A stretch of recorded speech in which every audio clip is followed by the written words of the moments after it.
அப்போஸ்தலர் 10வது அதிகாரம் 38வது வசனத்தை வாசிக்கும் பொழுது, இயேசு கிறிஸ்து நன்மை செய்கிறவராகவே சுற்றி திரிந்தார் என்று எழுதப்பட்டிருக்கிறது. இந்த பூமியில் ஆண்டவராக இயேசு கிறிஸ்து உயிரோடு இருக்கிற காலங்கள் வரைக்கும் எல்லாருக்கும் நன்மை செய்தார். சத்துருவை நேசி என்று சொல்லிக் கொடுத்தார். அது மாத்திரமல்ல, உன்னை நிந்திக்கிறவர்களுக்காக அவமானப்படுத்துவார் ஜெபம் பண்ணுங்கள் என்று சொல்லி நல்ல காரியங்களை போதித்து விட்டு சென்றார். அப்படியாப்பட்ட இயேசு கிறிஸ்துவை லூக்கா 23:18-19 வாசிக்கும் பொழுது ஜனங்கள் எல்லாரும் சொல்கிறாங்க, பரபாசை எங்களுக்கு விடுதலை செய்யும், இயேசுவையோ சிலுவையில் அறையும் என்று சொல்லுகிறார்கள். 20வது வசனம், 21வது வசனம், 22வது வசனம், 23வது வசனத்தை வாசிக்கும் பொழுது 3 முறை உரத்த சத்தமாக இயேசு கிறிஸ்துவை சிலுவையில் அறையும் என்று சொல்லுகிறார்கள். ஒருவேளை நம்மகிட்ட நன்மை பெற்றவங்களாம் நம்ம என்ன பண்ணுவாங்க தெரியுமா? இன்றைக்கி நம்மளை கண்டுக்காமல் தூசிக்கிறவங்களாம் மாறி இருப்பாங்க, நம்பிக்கை துரோகம் செய்கிறவங்களாம் மாறி இருப்பாங்க. கவலைப்படாதீங்க.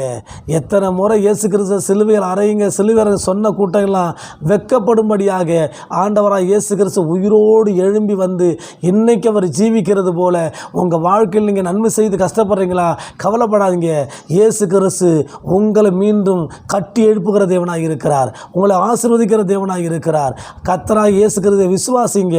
அப்பொழுது உங்கள் வாழ்க்கையில் இருக்கிற எல்லா கஷ்டங்களும் மாறும். கர்த்தர் உங்களை ஆசீர்வதிப்பார். God bless you.